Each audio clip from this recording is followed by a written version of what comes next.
How I Became a Ghost, Chapter 11, Nita's Walk. The next morning, Nita woke me up while the rest of the camp was still asleep. I have a gift for you, she said. She took her blanket shoes off and tied them to my feet.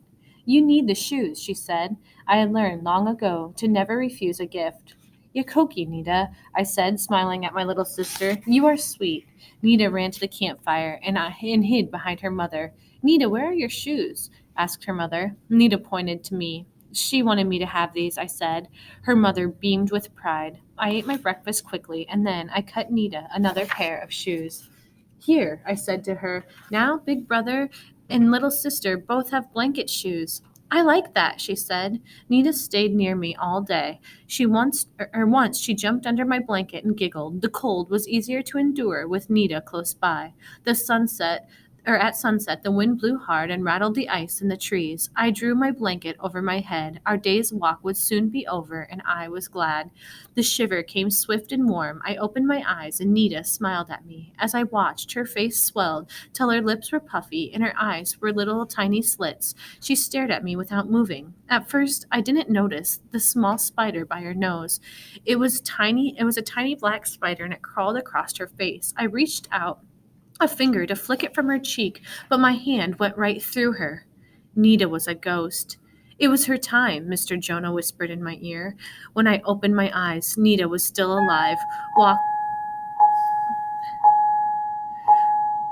walking beside her mother. We stepped from the road and into the woods. Luke and I gathered wood, while Gabe and my father started cooking the fire. We all slept close by the fire. Nita slept by my mother, and I found a dry spot on the ground next to Luke. When everyone was asleep, I spoke to him. I had to talk to someone. Luke, are you awake? I whispered. Yes. Tomorrow will be a bad day. How do you know? I just know, I said. I'm afraid for Nita. Can we help her? He asked. No, I don't know how to help her. I am your brother, Isaac, Luke said. Whatever happens, we are strong. We have seen so many people die. We are some of the lucky ones. We still have our family. You are a good brother, Luke, I said, and drifted off to sleep. The next morning, Ruth's cries woke everyone. Sometime during the night, Nita had rolled out of her blanket. Now she laid covered by a blanket of snow, with only her face showing. I saw the tiny spider crawl across the face of my little sister, Nita. No, Ruth sobbed. My sweet Nita, my little girl, no.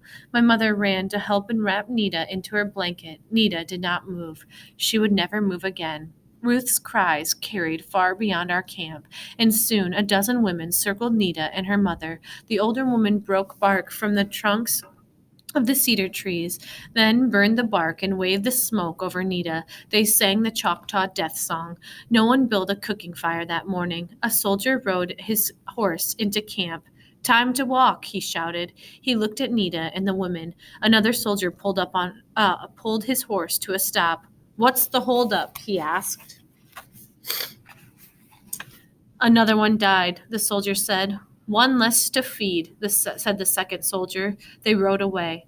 I was glad Nita's family did not hear the soldiers talk, but I had heard them, and Luke and my father heard them, and we would never forget what they said.